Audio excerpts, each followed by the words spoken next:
welcome to this week's Down East Prep Report with Chris Miller, brought to you by Marine Federal Credit Union. I'm your host, Steve Goodson, and we're joined this week, of course, by Chris, the man, his show, and special guest, Shawn Richmond. So I'll tell you a little bit about Shawn here in a second, and then we'll also give him a chance to give us a little more info later on in the show. But we're going to start this week by recapping last week's high school football scores. Then we'll break into this week's matchups with Chris, and then we'll get Mr. Miller's official picks. So we'll see how you do with that. Like I said, joining us today is special guest Shawn Richmond. He is Director of Athletics, head football coach, and varsity women's basketball coach. Not anymore. Not anymore? No, got a new coach. Got a new coach, okay. With Liberty Christian Academy. So you're just Director of Athletics and head football coach. That's right. That's enough right now. Yeah, I understand. So we're going to talk with, of course, Liberty Christian is in Richlands. And we're going to talk a little bit today to the coach about the Heat football team. And I'm going to be honest with you, I'm going to get a little lesson on 8-man football. Don't know much about it. It took me a little bit too. Okay, well, we're going to talk about it. Well, let's hop right in. And Friday Night Lights, it's local football, and it's all right here on Down East Prep Report. So the first thing that we're going to delve into is going to be our player of the week. So after giving you grief last week about his week one, because he went for like 300 or something, didn't he, week one? JJ Galat, senior quarterback, right? Quarterback in quotations. Quarterback. So is it like they snap it to him and he? Well, he's the let's just say they run the old school single wing offense. So okay. Officially he's the quarterback, but it's shotgun snap to him and he runs the ball. Okay, because I noticed in the stats that you sent me yesterday for the compiled for the first 2 weeks, he wasn't in the top 7 or 8 in passing, but he is actually leading the county in rushing after two weeks. 286 yards in week 1 against Topsail, and then 288 against Benningfield last Thursday. Yeah, so he had 17 carries, 288 rushing yards, 3 TDs. Dixon 57, Benningfield 6, and Dixon improves to 2-0, first time since 2013. Is that right? Yep. 2013 they were 4-0, and then started playing some tougher teams after that. But look, they're 2-0. The community's excited, and they have a chance to be 3-0 this week. All right. Well, we'll get into that. So, the player of the week is brought to you by Down East Heating and Air Conditioning and Jason Humphrey. Down East Heating and Air Conditioning, a family tradition of quality since 1986. With locations in Jacksonville, Wilmington, and North Myrtle Beach, Down East is the #1 Bryant dealer of the Carolinas. Home, office, garage, man cave, and yes, even a basement. Down East has the perfect system to help you stay comfortable during the football season. Head over to downeastheating.com and let Down East put their talents to work for you. So we've got game 1, Dixon over Benningfield. Let's go and look at the rest of the recap of last week. So we got any games that you want to comment on, and Coach, any games you want to comment on. Right. You got one on here that I know you know a lot about, right? Yep. Jacksonville 38, Northside 27, and I'm going to have some questions. Yeah. And I knew that game was going to be a high-scoring game. Just both teams came in scoring some points in week 1, and it was pretty back and forth in the first quarter. It was 14-13. Northside came to play, and they made some key plays, recovered a kickoff, a squib kick, or not squib kick, but a loose ball and a kickoff that resulted in another touchdown, and they came to play. But Jacksonville just proved too strong in the second quarter and third quarter to pull away, and but Northside's not bad. They're gonna, especially with Havelock not being as good, I think Northside could possibly give Havelock a run for its money in the conference play. So is Havelock not that good, or did Havelock play two really good teams the first 2 weeks? Well, I think it's. I'm not disagreeing with you. They got beat by West Craven and they got beat by New Bern, right? I think it's a combination of both. They are very young in some key positions, quarterback, receivers, but they play tough teams. West Craven has a really good quarterback. That game was only 7-0, but the West Craven's a good team, and then of course you have New Bern, who I think is gonna be really strong this year. So I think it's a combination. I think eventually New Bern, Havelock is gonna get his act together and still win that conference. Yeah, I think we joked around either the first week we did the football pigskin deal about it was going to be Havelock and everybody else, but it's not. It seems to not be. You got to play one game at a time. It's early, but Dixon obviously is looking good. Croatan is throwing up a bunch of points. And they're literally throwing up a bunch of points. I think they've got 3 receivers in the top 10 in the county after 2 weeks, and their quarterback is up there. So West Carrette's always tough. So it's going to be interesting. So let's move on from that because we're on game 1, right? White Oak 34, Richlands 21. White Oak came back, and I've got some questions about that, but White Oak was down early. East Duplin 42, Princeton 20. To me, we felt like East Duplin was going to win. We didn't know that they would hang 42 on Princeton. Princeton's normally traditionally a pretty good team. Yeah, they're right? the only team that beat them a couple years ago when they won the state title. So Princeton's a good program, and that's a strong start for East Duplin. Okay, Swansboro. We talked about Dixon 57, Bedingfield 6. Swansboro 42, Pamlico 14. Swansboro's slinging the ball around too a little bit, I guess. First win in 22 games. Wow. So they were 0-9 last year, 0-10 the year before, and lost their last 3 games of the previous season. So, well, they lost last week. So they lost two from the previous season and then lost the first week. Yeah. But anyway, 22 is 22. Yeah. And now they're on a 1-game win streak. Yeah. All right. Croatan, like I said, hung 49 on Topsail. Topsail has given up a lot of points in 2 weeks. Dixon last week in overtime, and then Croatan 49. And Topsail's, it doesn't get any easier this coming week. We'll talk about that. Community Christian 38, Liberty 20. Coach.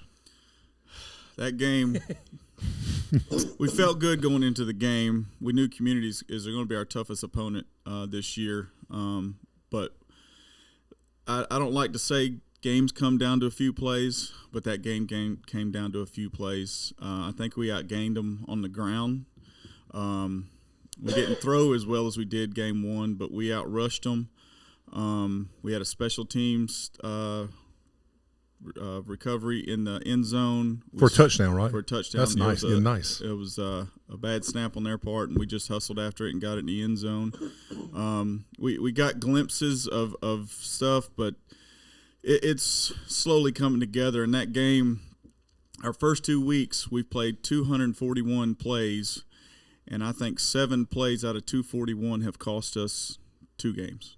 Wow. I could narrow it down so to y'all 7 y'all plays. have been in every game. These 2 games were in. We were first game. It was 14-13 at half, and then this last game was it was we were 10-6 at half the first week. No, 12-10. 12-10. We were winning 12-10, and then this halftime it was 14-13. So I know we can play. It's not that. It's just a matter of assignment and execution football. Awesome. We're gonna delve into it. Don't worry. And then the final, Lakewood 40, Lejeune 0. Lejeune hadn't scored in 2 weeks, so you can bet what my question is going to be for you as it evolves, or as we talk about Lejeune football. So, all right. So real quick, again, anybody can answer these. Chris, they're for you, but Coach. With Jacksonville's Amari Pearson scoring 4 touchdowns and Northside's Gavin Davis setting a school record for 12 catches, which performance besides JJ's impressed you more in the matchup? I would say Gavin Davis, just because, look, Amari's 4 touchdowns. He had a great game. He was excited after the ball game, but in a losing effort, I don't want to say losing effort, but in an effort where your team fell short, Gavin Davis. He doesn't pass the bus test, but he's a small guy, but he plays with a bunch of heart, and he's only a junior. He's already breaking school records like that. So and Coach Kendrick Pollock told me after the game that if this guy was 6'4", he'd have SEC, ACC schools, Big Ten calling him. But junior, he's a junior, and he's already broke the all-time receiving record for Northside. Mm-hmm. That's pretty good. Yeah. That's pretty good. White Oak. They rallied from a. Oh, is something else you want to say about that? Oh no, I was just about your Oak. Yeah, about my Oak. They rallied from a halftime deficit to beat Richlands. Does the comeback tell you more about the Vikings' resilience or Richlands' inability to finish? I did have Richlands winning that game. You did, yeah, because despite you being an Oak alum as well. Well, the Richlands folks gave me grief because I picked against them against Southwest, and they ended up beating Southwest. So, I was like, okay, well, I'm gonna pick Richlands to beat White Oak, and knowing that Jonathan Bird, White Oak probably doesn't care, and no. And then Richlands, they got off to a great start, had a kickoff return to go up a couple scores early, and then White Oak just kind of gradually came away, stayed close, and pulled away in the fourth quarter. So, look, if you're White Oak and you're down from that Northside loss, that was pretty impressive. The way you're losing at home in week 2, you could easily be 0-2, and to come back like that showed a little something from Bird's team. Yeah, I was derelict in my duty. You had asked me to keep you up to date. Mm-hmm. I also told you that my wife was leaving the next morning for about 8 days heading to Europe with my daughter, so that I did not know if we were having date night that night before she went out. So I was unable to text you the scores, but I was following you on X, Twitter, whatever, Elon Musk's channel, and you got the scores from somebody. So I appreciate that. Well, I think I was going to comment on the Richlands. Yeah. Just being in the area and following the program for all my kids went there, and just some of my kids playing ball there. They lost a lot last year. Knowing Coach Good and talking to him, I think they're going to be okay because he's a great coach, and I think once they get some of these younger kids experienced, they're going to fall right in line with him, and he's going to get it done. But obviously beating Southwest week 1.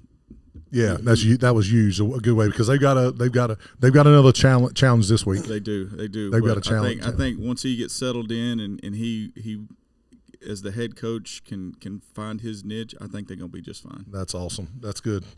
Dixon 2-0, like we just talked about, first time since 2013, behind another huge game from JJ. Are the Bulldogs just off to a hot start? Well, I think, or could they be contenders? I think it is a combination of we didn't know how good Topsail or how bad Topsail would be, but nonetheless, a win against Topsail in week 1 was a good start for Dixon. Bedingfield is still trying to find its way, so I think it's going to be very interesting to see how Dixon progresses throughout the season, especially when you play Croatan and some of those teams that Richlands once you get in the conference play. So things are going to get a little bit tougher, but if you're Dixon, you're riding the momentum now. You strike when the iron's hot, and that's what they're doing right now. All right. This recap and scores brought to you by SIA Group. For more than 50 years, SIA Group has provided protection beyond insurance, helping families, businesses, and communities preserve what matters most. They believe insurance isn't just about policies, it's about people. That's why SIA Group is committed to supporting local businesses and giving back to the communities they serve. Learn more at siagroup.com/prep report. So siagroup.com/prep report. All right, so let's roll into this week's predictions, and we'll bring those up. I'm going to hold up bringing them up on the screen because we're going to go over who's playing. Actually, what we're going to do is I'm going to go over who's playing, and then I'm going to ask a question, and then when we get done, I'll bring up the predictions. How about that? So we got Swansboro 1-1 at White Oak 1-1. White Oak's offense looked dangerous behind Josh Smith and Montez Jimenez, but Swansboro's Kevin Till has the hot hand after snapping a 22-game skid. Do you think Swansboro's passing attack can finally break White Oak's 7-game series streak?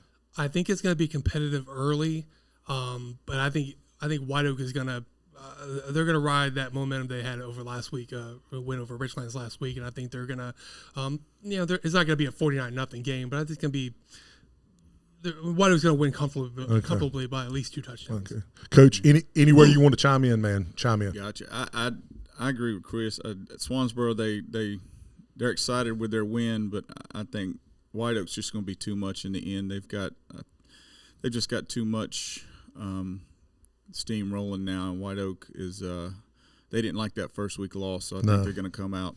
I talked to coach about that. He was not very happy, but it is what it is, right? So, all right, we got Southwest 0-1 bye week last week because of all the deal. They had Lejeune scheduled, I think, and then Lejeune went through all their coaching changes and stuff. And so, anyway, Southwest 0-1 at Croatan 2-0. Croatan aims for its third straight 3-0 start, while Southwest looks to rebound after a bye last week. Question: can the Stallions slow down Cannon McBride and the Cougars' passing attack? I think on paper, no. But I would not be surprised if Southwest came out fired up. I'm sure they're chomping at the bits, losing at home to Richlands in week 1 and not having to play last week. So wouldn't be surprised if Southwest plays well and fix some things. But I just think Croatan is they're playing well. I mean, and I know they haven't really played somebody like Jacksonville or what, but they're playing well. Cannon is a heck of an athlete, a good basketball player. I still think he's the best at soccer, but he's proven to be not just a good kicker but a good quarterback. So and he's got the weapons. So they, I give Croatan the edge. I give Croatan the edge by 2 touchdowns. All right. Northside 1-1 at Topsail 0-2. Northside's playmakers should have plenty of opportunities against a Topsail defense that has struggled to contain anyone. That's what you put. Yeah. Question: how high is the ceiling for Northside this year compared to recent years? Well, I got them winning pretty big. I think they're going to come out pretty fired up, and I think they're going to take care of business pretty early. And look, I think if Northside plays like they did in the first quarter or so against Jacksonville, I think they could, potentially win that conference. A lot of things have to happen, but I think they can hold their own against Havelock and potentially beat Havelock. I mean, they were only down 8-0 to the Rams last year after 3 quarters. So I think Northside will have a chance to do some damage, but they have to stay consistent. They can't big play, and then have a bad snap or have a sack of, so they got to be consistent. There's nothing wrong with having big plays as long as you execute at the end and you score, right? Because as soon as you score or you have a big play, your defense has got to, and it's going to sound weird, but you're scoring, but your defense, the time of possession means a lot to me. I mean, I was on the line and was always blocking for people and whatnot, but time of possession is important to me. And if not, your defense is going to be out on the field a lot. Well, you look at the St. Louis Rams, the greatest show on turf with Kurt Warner and all those guys, how quickly their defenses were notoriously pretty bad. And one of the reasons why is because those guys only needed 2 or 3 plays to score a touchdown, and then the defense was right back on the field. So, a lot. You're right. Sometimes you want to sustain those drives, and do they have? I mean, and this is just again, I haven't covered them. Do they have much of a running attack? They have. Besides the quarter, I mean, the quarterback is an athlete. They have tried to run the ball a little bit. They did try to run the ball against Jacksonville last week, and Jacksonville, that's just ate it all up. Yeah. But they're a passing team, and they're not always going to throw the ball deep. They like to, but they don't mind doing the 5-yard outs and then letting the receivers get the yak. So, Northside can score anyway, but of course, if they're going into a game as the underdog, they'd love to be able to establish at least some sort of run and get the chains moving. Well, I'm impressed with that young quarterback that they've thrown in there at Northside. Yeah, sophomore. He just has to play his game and not try to be the hero. And I think after 2 weeks, I mean, even though they lost last week, I mean, I think he's doing that, don't you? Yes, I think just watching the highlight, and just he's settling in that confidence of a win. And then playing well at Jacksonville, I think is going to go well for their season with him. As he stays healthy, I think they'll be all right. All right, let's move over to Hopton 0-2 at Dixon 2-0. I mean, I don't really know what more we can say. JJ, great game, and I've asked you this. Dixon, a legit contender. When everything shakes down, I'm going to ask you for a prediction in that conference. we're gonna base the assumption on that Havelock's gonna win the conference. Let's just, and I'm not saying that that's gonna happen, but for question's sake here, who finishes second in that conference? Northside. Mm-hmm. So the Dixon, and I have no idea what day that game is, but the Dixon Northside game is going to be a big game. Yeah, it could be. Could potentially be. But I got Havelock, Northside, West Carteret, Croatan. Gosh, that's. I would give Croatan the third, the edge for third, and then West Carteret fourth, and then Dixon, Swansboro. Okay. So I think great story. Dixon's going to continue doing playing hard and playing motivated, but if they can, of course you got Richlands in there as well. Yeah. So I think Richlands above Dixon and Swansboro at this point. Until they can kind of prove they can beat Richlands and some of those other teams, you kind of still got to put them where they are. Okay. All right. You take a break on this one. Mm-hmm. You're gonna have to help me with this one. All right. Father Capodanno. Yeah, that's right. 1-1, and where are they located? They're in Vass, not far from Whispering Pines. Okay. Father Capodanno, 1-1 at Liberty Christian, 0-2. But as Chris would say, despite the 0-2 record, Liberty has been competitive in both losses and looks ready to break through. You beat this team last year, didn't you? We did, on the road. Yeah, on the road. Place. What's the most significant factor that separates teams that can close out tight, and I've got 8-man, but just tight games from those that can't, whether it's 8-man, 11-man, 3-man, whatever. Right. It's the and I'm going to speak just for our guys. Yeah. It's the just the passion, the drive to want to finish. Like our first two seasons as a football program, we were with what I call the big boys in 8-man in the state of North Carolina. We were with the Parrots, the Lawrence Academies, the Wayne Christian, the Faith Christians, and John Paul, and some of those guys play some 11-man schedules. And we talked about it this Friday night. Our boys, we're down 54-0, and our boys are still fighting. Gotta love it, man. And this Friday we were in the ball game down by 2, and they let up one play, and then it kind of snowballed, and they let up another play, and next thing you know, we're down. We're not only down by 2, but we're looking at now. We're down by 10, and now we mess up on 4th down. We turn the ball over, and then we give up a big play, and it's like you just gotta dig in and know that until the zero's on the clock, you've got to play. Every play counts, and that's what I'm just trying to instill in these guys. That you can't take a play off. Yep. We only play, if you add up all the plays, we're only playing football for 13 minutes. We had 129 plays last Friday, and after the film, we're playing for 12 minutes and 31 seconds. Wow. So I said, guys, I need 13 minutes of play. Don't let up. Yeah. That one play lets up, and that's the difference between a good team, a great team, and a team that's not there yet. Yeah. Great. That's great. I can't wait until we get down and talk with you about this other stuff. Finally, Lejeune 0-2 at South Lenoir 1-1. Lejeune is still searching for its first points of the season against South Lenoir, a team eager to bounce back. What does progress look like for a rebuilding Lejeune High School, or I'm just going to say for a rebuilding program? And both of you guys can comment on this, because not that you're rebuilding, but you built a program. So, what does progress look like? Well, I just think make sure the kids don't quit, they don't give up. You have to find the small wins. I remember when they were kind of in this situation a few years ago, before all those guys, the Finnertys and the all those guys came in. Let's just get a first down. Let's see if we can score a touchdown.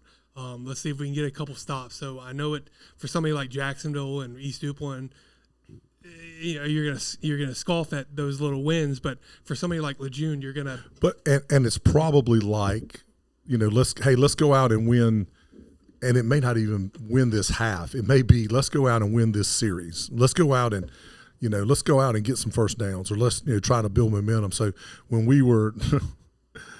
Joey Mahalchik, obviously you know him. He was Newbridge middle school basketball coach at the time, and he had gone out to somewhere for a a coach's soccer clinic because he's a big soccer guy. And Bob Mills and I were his assistant coaches on the middle school basketball team. Gray my son was the manager. He was in 6th grade. He couldn't play yet. And we went to play the Commons middle school, and that's when they had the Curry boys, and they had the other kid. They had 5 kids. 3 of them played on the state championship team that Northside wins. So you play. What, middle school you play like 6 or 8 minute quarters or something like that. They hung 100 on us in that time, and we had a bunch of brainiacs because New Bridge was the magnet school. But we go in at halftime, and I'm looking at Bob, and I'm like, okay, so what do we go in and tell? We're down by 30 at half or whatever. And I'm like, do we go in and try to tell them win the second half? And Bob looks at me, is like, man, I'd say we got there is we just say, hey, y'all try not to get hurt. So, but I guess my point is, man, when you're potentially undermanned, you're building small victories, Coach. That's right. Small victories. Small things lead to the big things. Yeah, that's great. That's great. All right, let's transition. So we're going to show you Miller's predictions. So let's see Miller's predictions. All right, this is the recap of last week's games, and we're going to go over to week 3 predictions. So we got White Oak 34, Swansboro 20. You said a couple touchdowns. Croatan 28, Southwest 14. So that'll drop Southwest to 0-2 and move Croatan to 3-0. Northside 48, Topsail 7. So you're thinking Topsail's going to get some more points hung on them. And what they're in the New Hanover conference, aren't they? Who's that? Topsail. Oh, yes. Oof. So it doesn't. So it doesn't get any better for them. It's all Wilmington conference. Oh wow. Dixon 42, Hobton 18. Dixon improving to 3-0. You got Liberty 26-20. What do you think about that, Coach? I like the prediction, but I hope it's more than 26 and not even close to 20. Okay. Yeah, I'm like you. Because y'all haven't given. What was the score the first week? 32-17. Okay, so you gave it 32, but you cut it down to what was it, 14? Was that what it was? Or no? How many points you give up last week? 38. Okay. So 20 would be a win, though, man. It would be, but I expect a lot more than just. All right. Okay. I love it. That's awesome. That's awesome. South Lenore 32, Lejeune 16. So you got Lejeune scoring 16 points this week. Yeah, because South Lenore is. So you remember the Les Robinson Classic from the ACC tournament? Yeah. This is the play-in. Okay. Okay. This is the play-in game. All right. All right. Let's go to our game of the week. Our game of the week is brought to you by Golden Corral, Billy Sewell, and the game of the week we talked about a little bit. East Duplin 2-0 at Richlands 1-1. Richlands 19-0 victory last year over East Duplin was the Wildcats' first win over the Panthers since a 23-20 triumph in 2007, and that snapped a 14-game streak. Richlands has been breaking some streaks here the last couple of years, hasn't it? East Duplin comes in with a lot of momentum, though, following a 21-0 season win at Walsho's Hill, which still blows my mind. And last week's 42-20 victory over Princeton. Two dynamic backs, Aaron Hall and Sean Davis. Solid 1-2 rushing combo. Hall rushed for 181 yards, 24 carries, and Davis 160 yards, 25 carries. Their defense, pretty stout, 6 turnovers. Yeah, they forced 6 turnovers. I know people are going to look at the score that they gave up 20 points, but again, Princeton's an excellent program, and it was only 6-6 at halftime. Yeah. So East Duplin stepped up second half. And both offenses stepped up in the second half. But I give East Duplin the edge in this one. I think Richlands is going to come out ready to prove that last week was that they were better than last week. But I still give East Duplin the edge. I think they're playing well right now, and Aaron Hall and Sean Davis a 1-2 punch. But they have other guys. They have other guys who can make plays, and they have a lot of guys who are making a lot of tackles as well. So I expect a lot of big things out of this East Duplin team. I think they're going to win the conference, and I think at this point the only game that you circle that is in doubt is James Keenan. All right. So you've got East Duplin 28-13. That's your prediction. That's my prediction. All right. Couple questions. Last year they stopped the 14-game losing streak. Do you think that breakthrough is not? I mean, it's going to be back. East Duplin's going to be. Yeah, I think East Duplin restarts the streak this year, and they're just going to be a little bit too strong. But like I've said the last couple of years, every time you think Richlands has its back against the wall, and you think you doubt them, they prove people wrong. So. If Richlands wins, I'm sure the Wildcat faithful's going to give me a little bit of a friendly banter. But again, it's all in fun. But I still give the Panthers the edge. All right.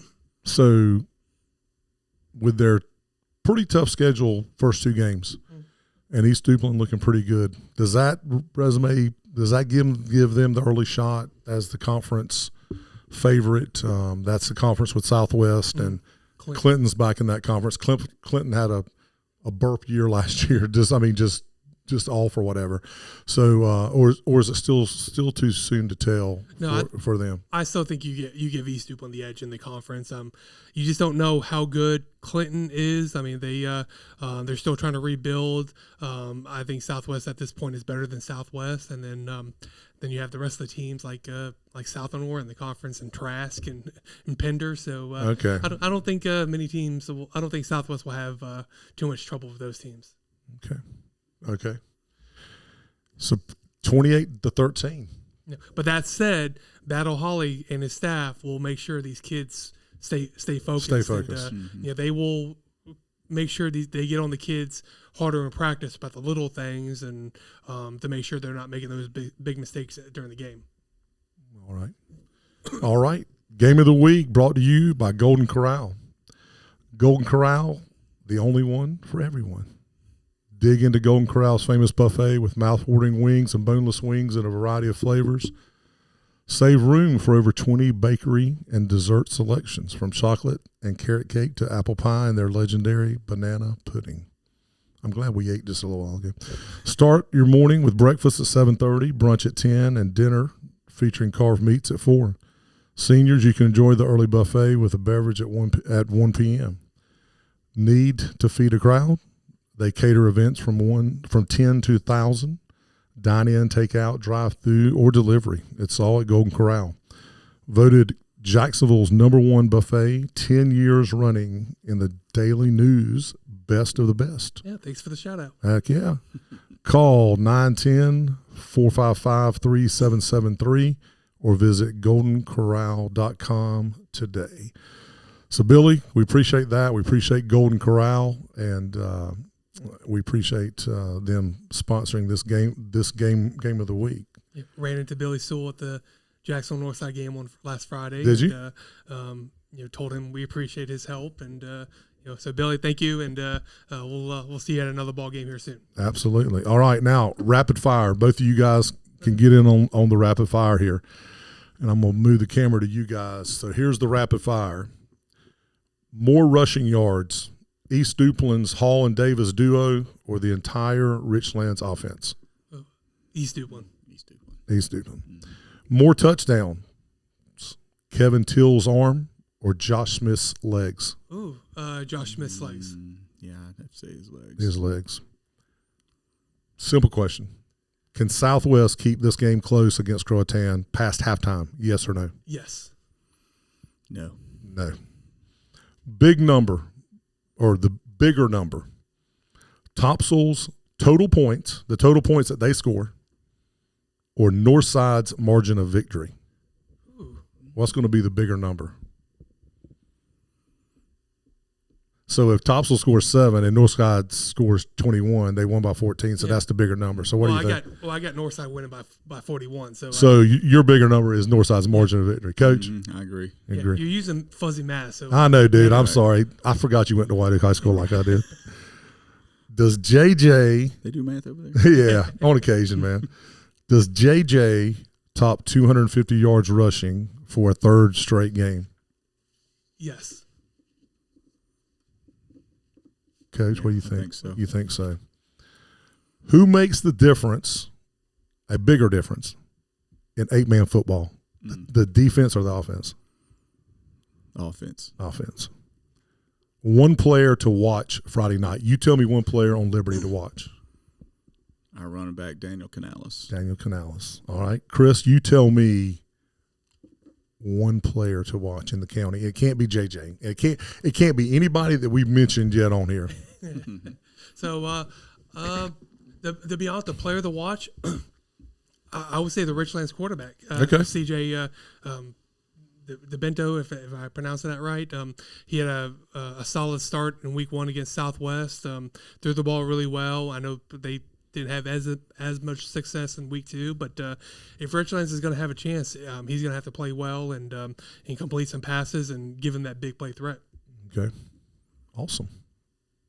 Now, after 2 weeks, here is what we got for the county. Our area offensive leaders. Kevin Till, Swansboro, quarterback, 22 out of 42 for 488 yards and 5 TDs. Reginald Gray, our player of the week 1. He's 32 for 49.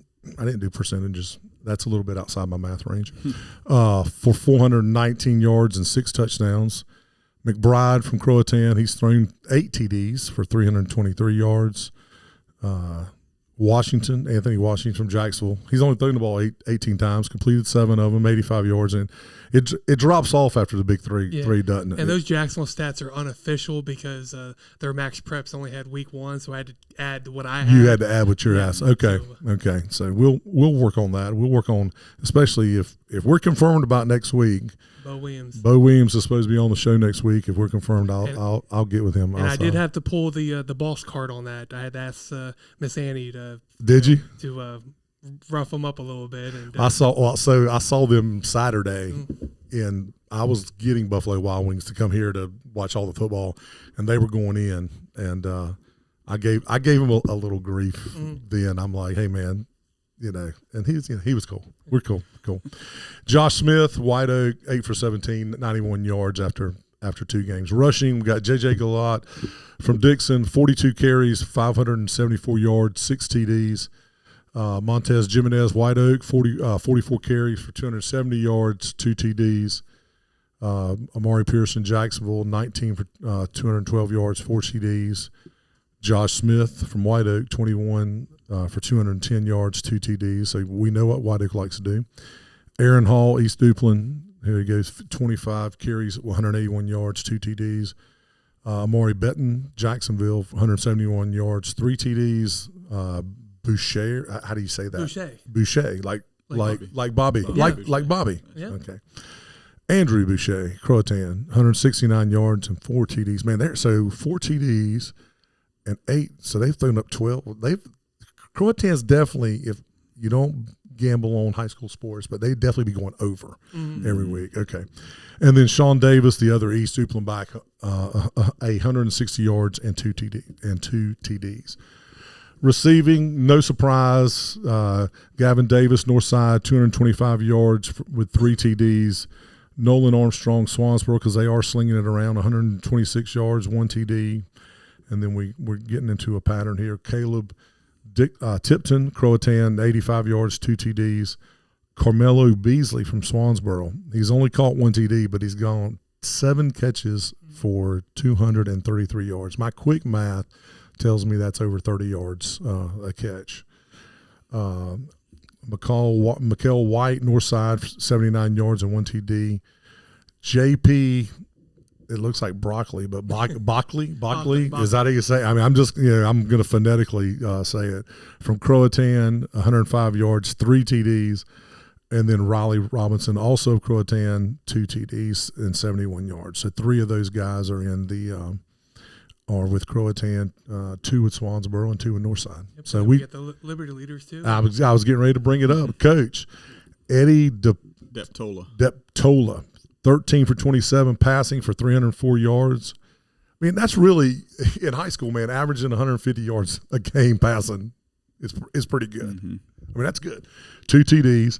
He's also carried it 19 times for 145 yards with 1 TD.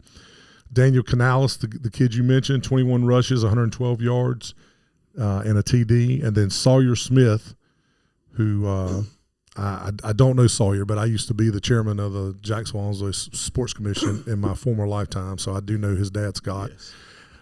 Scott's a great guy. 4 catches for 119 yards and 1 TD. Anything you want to say about that, or add on to it, man?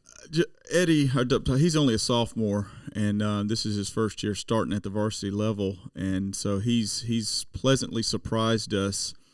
He got a little first game. We had the momentum. He throws a pick 6, and that really humbled him and brought him back down to earth, because you start doing good stuff, you kind of get complacent, and that's what I talked about, that complacency. Every play counts. Can't take a play off, and he mentally took a play off, but he's learned. He's growing with every snap. He's getting just more reps is what it's going to take. Just getting comfortable. Just to get in there and. And what year is he? He's a sophomore. He's a sophomore. Okay. So, and then Daniel Canales, our running back, he's a junior, never played football a day in his life. He's a soccer kid. He came over from the soccer team, and fastest one on the team. We're definitely not going to play him at defense anymore. He's going to be our RB1, but we've got 3 or 4 that we can stick in the backfield, and we expect big things from him. He just, again, experience and vision. He just needs to understand the vision as a running back. He's got the speed. He can break tackles. He's just got to understand the vision. How many kids do you have on the team? 29. 29. How many? Man, that's pretty impressive. For some of, if you were in they're not 2A, 4A or whatever it is now. I would dare say you probably got more kids than Lejeune playing. I don't know that. I think he does. Yeah. That's impressive. So 29 kids playing. Mm-hmm. How many seniors? Do you know? 8. So you're young, man. Mm-hmm. That's awesome. All right. These stats, they're not brought to you by Marine Federal, because this whole show is brought to you by Marine Federal. But this commercial break live read is about Marine Federal Credit Union and my friend Jeff Clark, and just the wonderful people he has over there. I heard you say, did I catch? Does your wife work? She does. Yeah, works at Marine Federal. They're just great. They're just great folks. Marine Federal, the show sponsor of Down East Prep Report. They're more than, when you're a member of Marine Federal, you're more than just a member. You're part of the community. With personalized service, competitive rates, and a commitment to your goals, Marine Federal is here to help you thrive every step of the way. Visit marinefederal.org to learn more and discover how Marine Federal Credit Union can help you build a better financial future. So, Mr. Clark, we appreciate you, man. We appreciate everything that you do for us, for the community. They're just great corporate citizens. And I know when I worked at Jones Onslow, we did a lot of sponsorship, supported the community in that way, and I was able, fortunately, that was one of the things that I was over. And when someone new came to us about sponsoring something that we may potentially had not sponsored it in the past, especially if it was a large donation, my first question was, who else is involved in it? And if Marine Federal's name came up, I felt pretty good about being involved in it. So anyway, Jeff, we thank you, man. We appreciate it a bunch. Now we're going to get to Coach. Yeah. So joining us again is Shawn Richmond, Director of Athletics and Head Coach of varsity football at Liberty Christian Academy.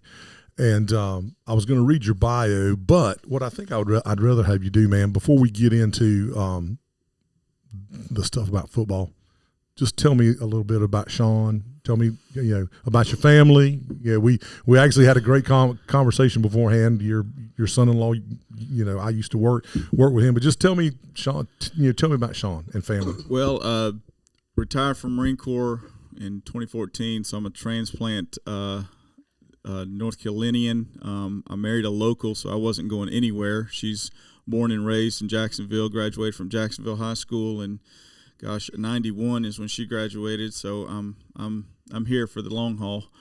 But we set roots down in Richlands. All 4 of my kids, being in the military, in the Marine Corps, was fortunate enough to all 4 of my kids were able to graduate from the same high school. I was able to stay between deployments and different things. I was able to stay in the area, and all of them from 2014, 16, and 2020. All 4 of my kids were at Richland, so I'm familiar with their athletic department and their program, and they've done a great job over there over the years, just competing. Retired from the Marine Corps in 2014, then took a job with the government on base down at Cherry Point, and did that for a while, and then I got the calling and the opportunity to I first started my first experience at Liberty Christian Academy was I got involved with FCA with Ken Lovell. And so I went over there and introduced myself and heard there was some coaching needed there, and always been with my kids, all of them played sports and coached them coming up through the years, and went over there and addressed the AD at the time, and he said, we need a JV girls basketball coach. I said, okay, what else? If you're going to break girls JV basketball. Girls JV basketball is the most rewarding, but the most challenging of all the, if you want to call it high school sports or JV sports that you can be out there and do, because those girls are raw. But the girls that I had, they wanted to please and they wanted to do the right thing, so it was enjoyable. So I did that a year. The current AD stepped away, so I put my name in the hat, got the job in 2020. Well, COVID hit, so there you go. Have fun. Yep. It's COVID. So battled through all that and just continued to build a program. We started when I got there. It was just the basic sports. We had volleyball, basketball, baseball was struggling, and that was pretty much about it. So since I've been there, so one of my questions, and I'll go ahead and ask you this. Sure, No, you keep going. What year? So this is what year of football? Third year. Okay, Go ahead. No, keep going. Third year. This is my 6th year as a athletic director. Okay. But I've added. My main goal there at Liberty Christian Academy is to give just the student athletes opportunities. And let's be honest, some kids come there for opportunities because for whatever reason the parents don't want them at public school. They've never been in public school. Just there's a variety of reasons kids come to our school, and we've had a lot more transfers from public schools lately. But I just want to provide kids opportunities. They deserve any opportunity they can get because most of them won't be able to play anything after high school. So if they can do it in high school and have those memories, be part of something, that's what it's about. So we're going into our 5th year of softball, 3rd year of football. We're starting, this will be our 1st year for wrestling this winter. Nice. We'll have a wrestling program. I got a coach. He used to coach wrestling at Jacksonville High School, and he's a teacher. Now I'll be coaching at Liberty. So just all kinds of opportunities I want to give. We in the fall, we offer cross country, JV and varsity volleyball, football, and soccer, and then in cheerleading. We do cheerleading, even though people don't think it's a sport. It's something. Yeah, we'll move on from there. They've developed cheerleading into a sport. That's true. That's true. The Homer Simpson. In the bushes. Yeah. And Coach, I did want to ask you, Steve. So where did you find the NIL money to hire Breon Hall? Because I think y'all hit a home run hiring him. That's the coach he was coaching at Southwest High School, right? Won 3 conference titles at Southwest, beat Kinston multiple times. Right. So Southwest did a really great job. And when I remember sitting down and talking to you guys a couple weeks ago, the community really embraces Breon, doesn't it? Yes, don't y'all? Absolutely. It wasn't. We just we're going through at the Christian schools. You have to go through accreditation type of things, and we had to redo some accreditation hiring policies and different things. So we just kind of opened it up. Not that I needed new coaches. We just opened it up to see what was out there, to see what was the possibilities. Because I'm always willing to grow and do. You never know till you ask, man. You never know till you ask. So we put it out there, and of course, basketball was the most popular applications that I got, and when I came across, and my first question, I think I told you, Chris, was, why does this guy want to come to Liberty from Southwest? I said, that's going to be my first question I asked. So we got him in there, and our newly formed sports committee did interview, and he said, I just want to coach. I just want to be part of the kids. I want to develop relationships with the kids. And there's one thing to have a coach that says, I want to coach, but then when you say, I want to have a relationship with the kids, the student athletes, to me. And I'm sure it's a little more flexible in a Christian school, in a private school, to have that relationship with kids than what you can, I don't want to say get away with, but what the type of relationship that you can have with a kid at public school. Right. You know, there's nothing, you know, I mean, if you hit a crisis of, you know, a point in time and you don't know, you know, you got to counsel the kid or whatever in public school, well, man, you can bow your head and pray. Right. That's right. In private school. That's right. I mean, and so there's just something different about there that. There is. And it's we welcome him with open arms. He's teaching our Bible class, high school Bible class, and it's really just a God thing that he's there, and and so with him came some other kids and wanted to follow him, and it's just nice for him to settle in, and he says, I'm comfortable here. Good. You know, and let's set the record straight. Shawn Richmond is not walking through the Jacksonville Mall recruiting kids from Jacksonville, White Oak, Southwest. You're not. He's not Trevor Harden. Yeah. No, I'm just joking. I can say that. Trevor is a very good friend of mine. I love Trevor. Trevor, I saw him last Friday in Lazzaro's. We eat Lazzaro's pizza every Friday night. Mike Lazaro is one of my best friends in the world, and I go in there to pick up the pizza, and Trevor's sitting there. And we start bantering back and forth. So this is what we got going on here. This is the Down East prep report show. Mm-hmm. This thing originally started out with me and Trevor Harden. We were sitting over at a place that he was renting. His roommate was one of my real good friends, and I looked at him and I was like, man, let's start a podcast. And he was like, do you know how to do it? And I'm like, nah, but it can't be rocket science. So it was a Saturday. It was when the ACC had just shifted. The ACC tournament in basketball had just shifted. They used to go Wednesday through Sunday. Then they moved the championship game to Saturday. So it was Tuesday through Saturday. So we watched the championship game. I went home and typed in start a podcast on my laptop. Next day after church, went to Best Buy and bought 2 mics. Figured out how to run them, and that night we recorded the first podcast of 2 men to 6. It was 2 men to 6-pack, and now it's morphed into we got it's 5, 6, 7, 8 guys, man. Now, and but Coach, anyway, I'm not going to put words in your mouth. I don't want to get anybody in trouble, so I'm going to say it. I just get tired of, and you and I have had these conversations where people are like, "Well, we don't like the Christian schools, the private schools, because they poach our athletes," and and these are all I can say for the high schools. Public high schools do better. Yeah. And these are the same people. Freedom of choice, man. These are the same people that benefited from similar situations for their school. Oh yeah. And certain people know what I'm talking about. There's nothing different than going from a high school to a private school than there is going from one high school to another public high school. Yeah. Right. But my point is that you and your coaches are not going and saying, come play for me. It's these parents and the kids that are making the decision for themselves. That's right. If I'm out and I'm wearing my Liberty Heat gear and somebody says questions, and I tell all my coaches, your first statement is schedule a tour, and once we're on campus, we'll talk. We'll talk to you. But we're not picking nobody up. Mm-hmm. We're not scouting at games. Yeah. If my coaches want to go to games to look at somebody and they're wearing their Liberty stuff and somebody asks them, they don't go to people and ask. People come to them and ask. Yeah.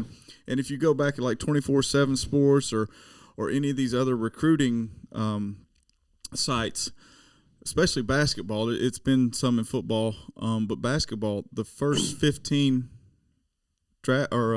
recruits are 8 of them are private schools, whether it's Providence Day or Greensboro Day or Christ School. And we play, those are all schools in our association and throughout the state. So I'm just trying to provide these kids an opportunity. You're just trying to give them a chance, man. Just play, have fun, right? And maybe, And I want the best coaches that the area can offer. And I'm not going to walk into any school and say, hey, come coach or come. I'm just not going to do that. Right. Well, let's get into the football questions. Before I do that, one thing, and we probably cut you short by interrupting you, but you are also an associate pastor at Love, Grace, and Mercy Church in Richlands. Mm-hmm. So I just wanted to mention that this ain't just you coaching football, D. It's it's bigger than that. Right. Okay. Right. Cool deal. Right. All right. Now, with that said, biggest difference in preparing for an 8-man football game compared to traditional 11-man football? There's really not any difference as far as, and I'll talk specifics. Our field still 100 yards long. Okay. The width is 44 instead of 50. Okay. For public schools are 50. We're 44. Okay. Not much different when you take 6 people off the field. It gets bigger. Yeah. When you take 6 off the field. All the rules apply. The only difference is we have to have 5 on the line of scrimmage on offense. That's it. Okay. And so that would, I mean, I'm just going from traditional. So you got a center, 2 guards, and then one other. Could be a tight end, could be a receiver or whatever. Right. They got to be on right. the line. Okay. Other than that, every rule for 11-man and 8-man is the same. Okay. So 8-man football sounds like to me speed and space are huge. Speed and space are huge. How do you build your game plan around that? We film. We watch film. We do watch film on. For the record, Coach, I would be a great 11-man football player. Not a probably very good. If it requires speed, yeah, I'm going. Well, a lot of the teams. And give you a little history. The first 2 years we played, we were in the Big 8 conference, which was against those ones I mentioned: the Parrots, the Faith, the Lawrence Academies, the Wayne Christians, the John Pauls. And I'll be honest, when I got to Liberty, I didn't know a lot about 8-man. I knew I wanted to start it, but I didn't know a lot about it. Just coming from playing 11-man and just 11-man, you don't really hear 8-man much. Yeah. But more I started researching, I mean, we have over 100 schools in our athletic association across the state, from the East Coast all the way, almost on the western side of Hickory. So it's spread all over the state. We have to travel if we go to the state playoffs. You need to talk your administration in. You know where it's big on 8-man football. Nebraska is big on 8-man. Yep. Midwest is. You need to take a coaching trip out to Nebraska, man, and get in on. But I went to a coaches clinic a few years ago at Cary Christian, and the NC State assistant was there, and he said, we were talking about recruiting. He says, I don't care if it's 8-man or 11-man. If you can play football, we're going to recruit you. Period. And at the time, there were 3 NFL players that had played 8-man ball, one for Dallas, one for Denver, and one for Baltimore. And that's been a couple years ago. But a lot of these guys, matter of fact, John Paul, he's playing defensive line for ECU now. Yeah, I mean there's a ton of, I mean, and I joke about Nebraska, but besides Omaha and then Lincoln, the 2 larger towns, I spent some time out there with work and for some management classes out there. Nebraska is a rural area, and majority of the football in the state of Nebraska is 8-man football. And Tom Osborne, when he was the coach at the University of Nebraska, built his great teams off of recruiting players from the state of Nebraska, and they were 8-man. They were, and actually, I joke about my size, but they were a lot of his offensive line and defensive line came from the state, the state of Nebraska. So anyway, so I think I know the answer to this after you said what you've told me. Position wise, most critical 8-man football and why? Offense and defense. One position offense, one position defense. Well, it's really not going to change 8 or 11. The quarterback on offense. And after us having the conversation, yes. So quarterback is still the key. Quarterback is still the key. And I'm assuming your middle linebacker, or potentially the captain of your defense. Our Mike is the key. You got to have a strong DBs, but our middle linebacker with just a lot of open space and a lot of. He's got to cover a lot of field. A lot of the teams we play like to run a lot of misdirection, so you've got to have your head and eyes up on the field, because once if the Will and the Sam they get in pass coverage, a tight end goes out or something, that Mike is right there and he's got to cover some ground. So I'm probably going to catch a little grief from this, Chris, but you got to So you got to be especially on defense. Probably you got to be heads up. You got to know. You got to know the game. You got to be smart. Absolutely. I'm not saying you don't have to be smart playing 11-man football, but with the 3 less players on your team, the field only 6 yards, narrower. You got to cover more space, and you got to really watch what's going on. Right. Yeah. Right. All right. And that's why we now our offense, we're trying to spread. We run a spread option. Okay. So we're trying to spread the field out. The less in the box, the better we're going to be. All right.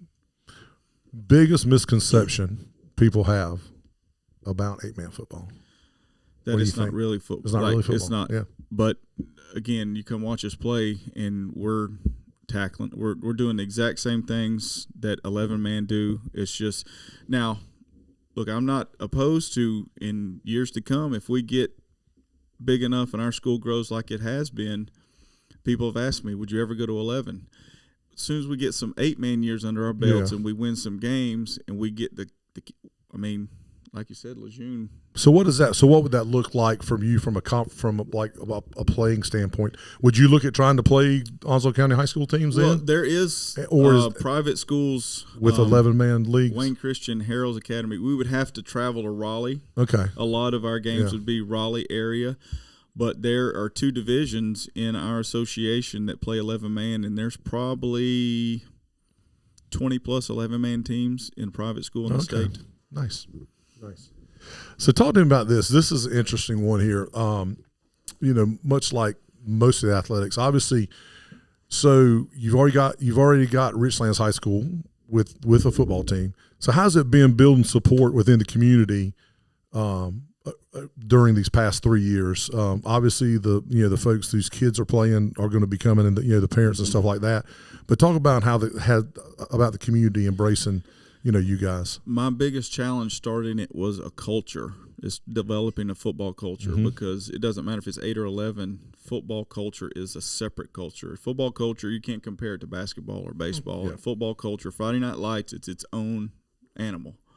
And so trying to get people to understand football is huge in the fall, but it can carry because we take a couple months off and we do spring, so we're right back into spring. It's a year-long commitment, and for people to understand, this ain't rec ball. This is high school varsity football, and when you've had kids that have only gone to private school and they don't understand even what the football culture is, it's a challenge to get people. But now in year 3. I've heard people in the community, I'll be in Richlands, I'll be at the store, I'll be doing stuff, and they're saying, your field is a perfect, it's right there on the road. And when people pull, they said, we don't even have any ties to your school, and we couldn't come watch y'all play ball. That's awesome. When Richlands is not in town and they want to see a ball game, we're just going to ride down the road and pull in and watch you guys play. That's awesome. And you guys do have a great field. It was you drive past it, it's pretty. For soccer, football, it's y'all done a great job. And we're still working on a fence, and we need lights. We're growing faster than we can keep up with, which I think is a good problem, because that means I got more people to choose from for teams. So that's awesome. 2 more questions, and then I've got some rapid fire for you. So what's early on in the season? Obviously, two games into it. What's impressed you most about this team from a growth perspective, from when you started fall practice before the games to now, after 2 weeks, going into the 3rd week? Their growth and wanting to be coached. Their growth is as far as mature football. When you have some guys that's never put on pads, and in the fall it was kind of, we're doing some hitting drills now, and you see them trying to hit or want to hit, but now they're looking to hit. Our running back, bless his heart, first play of the season, we get the kickoff, we're on first play. He had a wide open, he probably could have scored with his speed, but he looks for the linebacker, runs into the linebacker. He probably wouldn't have done that in July. Yeah. It's just really them getting more comfortable. Because you've got experience. Yeah, experience and more comfortable. The more snaps you get, more you're out there. You're just enjoying it. And getting them to understand that watching film, reviewing film, watching yourself, understanding what you did and what you should do, is important too, because the game can be won or lost in the film room sometimes. Yeah. Oh, absolutely. So you've got to prepare yourself just because practice is over, and that's what I'm trying to get these guys to understand. I told them the other day, I says, I don't want a bunch of guys that play football. I need football players. There's a difference. Oh, yeah. So I need you guys, when you go home, don't get on your cell phone. If you're going to get on cell phone, watch film on your cell phone. Yeah. Understand what you need to be. Students of the game, man. Right. Students of the game. Last question. 8-man football conditioning. And so how do you – so I'm assuming maybe a little more intense conditioning than regular 11-man football. I mean, considering it's 8-man field, the field is narrower. Do you have a lot of guys that go both ways? This is the first year we got depth, so we've actually got some dedicated guys that don't go both ways. You're running back. Who'd you say you're running back? Running back quarterback. And quarterback, we're strictly offense. We've got a couple of linemen. Our center, he's strictly offense, because we got some depth at the D line, so we can rotate guys, especially the defense we run. You got a D tackle and 2 ends, 3 linebackers, so you're able to switch, unless we bring somebody down and run a 4-2. We're able to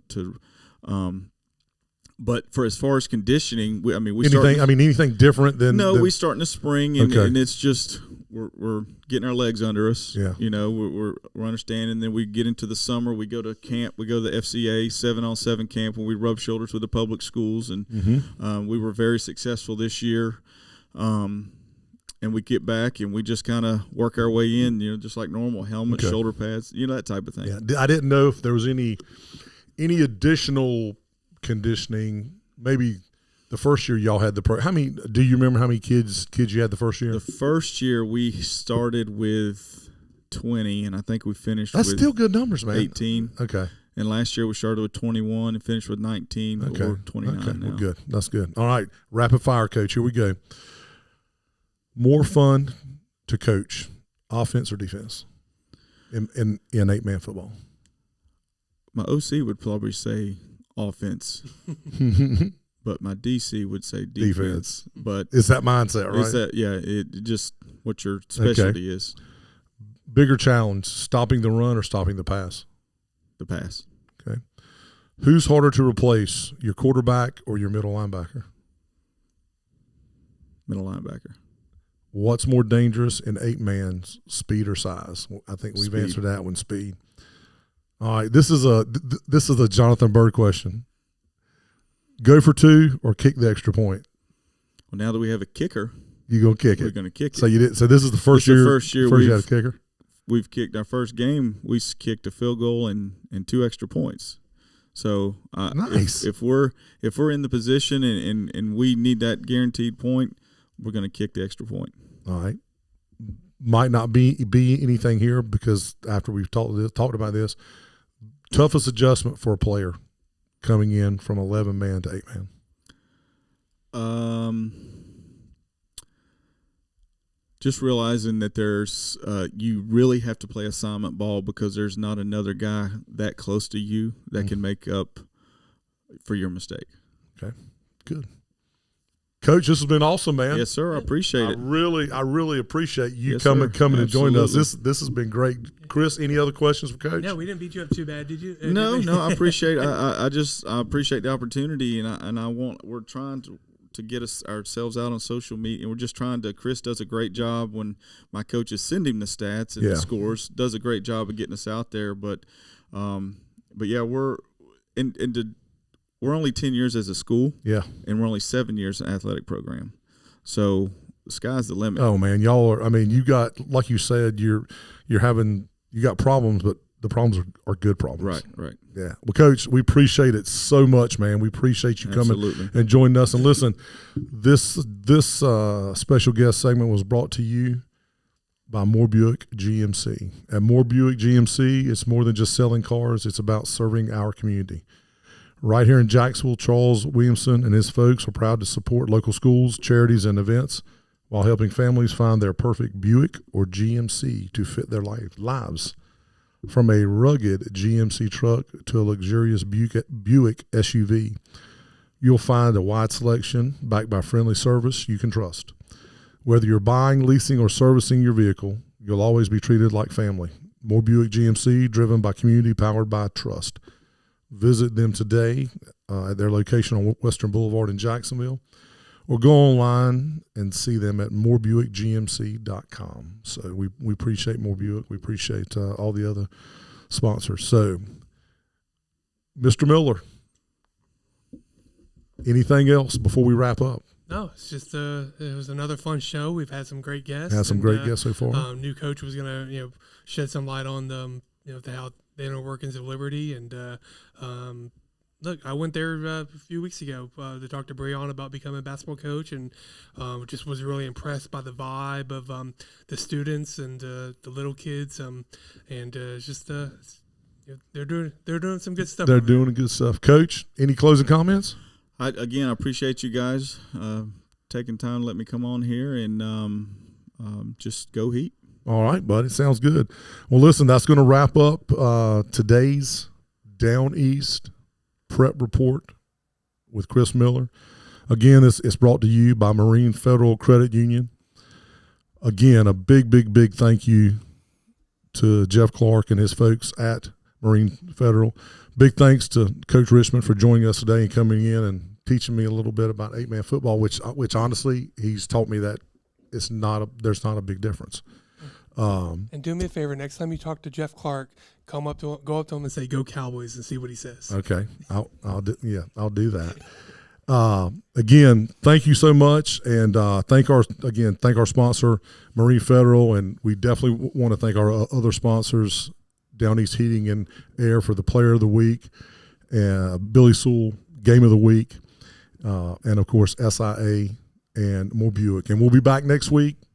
Same stuff, right? Yeah, same bat channel. Same bat channel, yeah. And we'll have Bo Williams. You're on the clock. Yeah, Bo. So we're actually calling. We're going to call Bo out right now and say you're on here. So with that, if you're not here, then we're going to talk junk about you. So for Chris Miller, I'm Steve Goodson. Thanks for listening, and we'll see you under the Friday Night Lights.